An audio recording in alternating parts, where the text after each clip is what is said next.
Types of matrices, matrices के types. ठीक है, तो टाइप्स ऑफ मैट्रिसेस में सबसे पहले आएगा रो मैट्रिक्स। रो मैट्रिक्स क्या है? तो जैसा इसके नाम से क्लियर हो रहा है, रो मैट्रिक्स यानी ऐसा मैट्रिक्स जिसमें केवल एक रो हो तो उसको हम रो मैट्रिक्स बोलेंगे। यानी it has one row. Row matrix means it has only one row. If a matrix has only one row then it is row matrix. For example देखिए, ये एग्जाम्पल लिखा है 1 6 2, इस तरह से लिखा है। इसमें रो कितनी है? 1 रो है। कॉलम कितने हैं? 1 2 3 कॉलम है। तो इसका ऑर्डर क्या हो जाएगा? 1/3। तो ये रो मैट्रिक्स मीन्स 1 रो। ठीक है, इसी तरह से नेक्स्ट है कॉलम मैट्रिक्स। यहाँ भी इसके नाम से सीधा क्लियर है। Column matrix means A matrix which has only one column. It has one column. Correct. For example लीजिए कोई बी मैट्रिक्स लिया मैंने, तो बी मैट्रिक्स ये लिखा है 1 4, इस तरह से अरेंजमेंट लिखा। अब इसमें रोज देखो कितनी है? एक, ये 1 रो और ये 2 रो। फिर कॉलम कितना आएगा? 1 कॉलम आएगा। ठीक है, तो इसका ऑर्डर क्या हो जाएगा? ऑर्डर हो जाएगा 2/1। तो ऐसा मैट्रिक्स जिसमें 1 कॉलम हो तो वो कॉलम मैट्रिक्स, ऐसा मैट्रिक्स जिसमें 1 रो हो तो वो रो मैट्रिक्स। ठीक है, थर्ड वाला टाइप देखिए, नल मैट्रिक्स और जीरो मैट्रिक्स। जीरो मैट्रिक्स का मतलब हुआ कि सभी एलिमेंट्स जीरो हों उसके। ठीक है, if in a matrix all elements are zero then such matrix is known as zero matrix और नल मैट्रिक्स। इसके दो नाम है, नल मैट्रिक्स बोले या जीरो मैट्रिक्स बोले। In this matrix all elements are zero. For example, this matrix 0 0 0 0 means all elements are 0. So this matrix is denoted by 0, big 0. What is the order of this matrix? 2/2, 2 rows and 2 columns. So if all elements are 0, then such matrix is called zero matrix or null matrix. Now next matrix is a square matrix.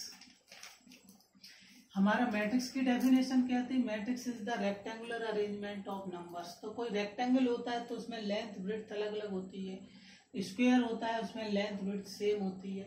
तो square matrix भी इसी तरह से होगा। If number of rows equal to number of columns, number of rows equal to number of columns, अगर number of rows number of columns बराबर हों तो इस तरह का अरेंजमेंट जो होगा, इस तरह का मैट्रिक्स होगा, उसको बोलेंगे हम स्क्वायर मैट्रिक्स। जैसे ये सी मैट्रिक्स लिया हमने, इसमें एक 4 एलिमेंट है बस।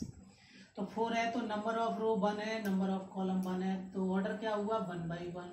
Number of rows number of columns equal है। डी मैट्रिक्स है, इसमें क्या है?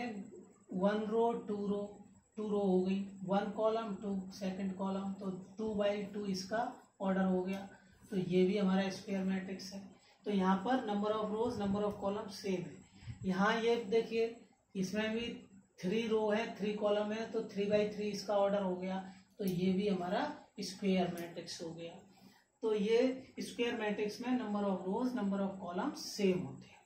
इसके अलावा स्क्वायर मैट्रिक्स में एक चीज और होती है, डायगोनल। तो वैसे स्क्वायर में हमारे 2 डायगोनल होते हैं, लेकिन मैट्रिक्स में एक ही डायगोनल लेंगे, जो इस तरह से फर्स्ट एलिमेंट को इंक्लूड करके जो डायगोनल बन रहा है फर्स्ट और लास्ट को, ये इसको डायगोनल मानेंगे। इधर वाले से नहीं लेना है, केवल मैट्रिक्स में ये डायगोनल होगा, इधर वाले में ये डायगोनल होगा, इसमें ये डायगोनल होगा। ये डायगोनल एलिमेंट्स हुए 1 6 10, ये सब क्या हुए? Diagonal element. अच्छा, डायगोनल एलिमेंट में क्या होता है? ये कंडीशन दी है, for any element Aij I = j होता है।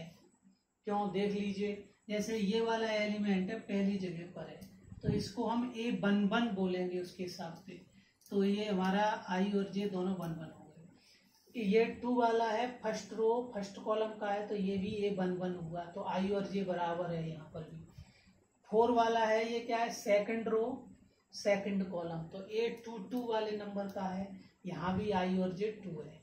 इसमें भी इसी तरह से है, ये A11 की जगह पर है फर्स्ट रो फर्स्ट कॉलम, ये वाला सेकंड रो जो 6 है वो क्या होगा, सेकंड रो होगा और सेकंड कॉलम होगा, तो ये 2 ये 10 वाला क्या है, third row third column A33, तो I और J बराबर हो रहे हैं। तो डायगोनल एलिमेंट के लिए I और J बराबर होंगे, यानी A11 A12 A13 नहीं A11 A22 और A33 ये एलिमेंट्स होंगे डायगोनल एलिमेंट्स। सीधा सीधा देखिए, फर्स्ट को लास्ट से मिला दें, डायगोनल एलिमेंट्स ये होंगे, इधर से मत मिलाना, वो नहीं होगा, केवल ये होंगे, ठीक है। तो डायगोनल एलिमेंट्स आप समझ गए। अब आ जाइए, नेक्स्ट है डायगोनल मैट्रिक्स। स्क्वायर मैट्रिक्स में number of rows number of columns equal, ठीक है। डायगोनल मैट्रिक्स, तो ये ऐसे टाइप का स्क्वायर मैट्रिक्स होता है, in a square matrix if non diagonal elements are zero, non diagonal elements zero हो, ठीक है। जैसे ये कोई मैट्रिक्स है, तो इसमें ये तो हो गया डायगोनल, तो इसके अलावा जो एलिमेंट्स हैं वो जीरो होने चाहिए, तो नॉन डायगोनल एलिमेंट जीरो है, तो ये डायगोनल एलिमेंट वो मैट्रिक्स हुआ। ये डायगोनल सारे के सारे स्क्वायर होते हैं, इट मीन्स ऐसा स्क्वायर मैट्रिक्स जिसके डायगोनल एलिमेंट्स कुछ भी हो लेकिन नॉन डायगोनल जीरो होने चाहिए। जैसे एफ मैट्रिक्स है, इसका डायगोनल एलिमेंट इसमें आएगा, ये डायगोनल है, तो non diagonal element must be zero. A square matrix in which non-diagonal elements are zero, then such square matrix is known as diagonal matrix। ऐसे है। नेक्स्ट आता है स्केलर मैट्रिक्स। स्केलर मैट्रिक्स में क्या होगा, a diagonal matrix in which diagonal elements are equal, जिसके diagonal element सभी equal हों, ऐसा डायगोनल मैट्रिक्स को बोलेंगे स्केलर मैट्रिक्स।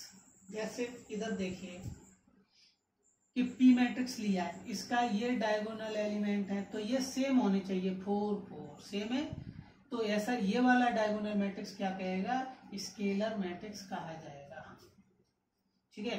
Q भी हमारा स्केलर मैट्रिक्स है। कैसे, क्योंकि Q का ये डायगोनल है और इसका ईच एलिमेंट K है, नॉन डायगोनल एलिमेंट जीरो है, तो in a diagonal matrix if diagonal elements are equal then such diagonal matrix is known as scalar matrix. तो सभी स्केलर मैट्रिक्स डायगोनल होंगे, ठीक है ना, और सभी डायगोनल स्क्वायर होंगे। तो ऐसा स्क्वायर जिसके नॉन डायगोनल जीरो हो तो वो इस डायगोनल मैट्रिक्स बन जाएगा, और ऐसा डायगोनल मैट्रिक्स जिसके डायगोनल एलिमेंट सेम हो तो ये आपका स्केलर मैट्रिक्स होगा, क्योंकि इसको हम कॉमन भी ले सकते जब लेना हो। नेक्स्ट टाइप देखिए, लास्ट टाइप है लेकिन इंपॉर्टेंट है, यूनिट मैट्रिक्स, या इसका दूसरा नाम है आइडेंटिटी मैट्रिक्स, ठीक है। ये भी स्क्वायर मैट्रिक्स होता है, तो a square matrix is known as unit matrix और identity matrix if its diagonal elements are unity, जिसका डायगोनल एलिमेंट्स यूनिटी हो या वन हो। जैसे I इक्वल टू, ये हमारा मैट्रिक्स है, I लिखा है डायगोनल में 1 1 और बाकी 0, तो ये हमारा आइडेंटिटी मैट्रिक्स है, इसको I से शो किया जाता है, यूनिट मैट्रिक्स आइडेंटिटी मैट्रिक्स को I से। ये 3x3 का 8 लिया है, तो 3x3 के में डायगोनल एलिमेंट सभी 1, यूनिटी होना चाहिए, डायगोनल एलिमेंट क्या होना चाहिए, 1 होना चाहिए, और बाकी नॉन डायगोनल 0 होना चाहिए, तो ये हमारा आइडेंटिटी मैट्रिक्स हो गया। अभी आप आगे भी पढ़ेंगे आप, जब हम I का मल्टीप्लाई करेंगे तो वो मैट्रिक्स सेम रहते हैं, अभी ऑपरेशन पढ़ेंगे तो सेम रहते हैं, इसलिए ये आइडेंटिटी है। बाकी डेफिनेशन ये है कि आइडेंटिटी मैट्रिक्स में डायगोनल एलिमेंट्स, ऐसा स्क्वायर मैट्रिक्स जिसके डायगोनल एलिमेंट 1 या यूनिटी और नॉन डायगोनल एलिमेंट 0। तो ये हमारे 7 टाइप्स हो गए। और इनका हम यूज कर सकते हैं।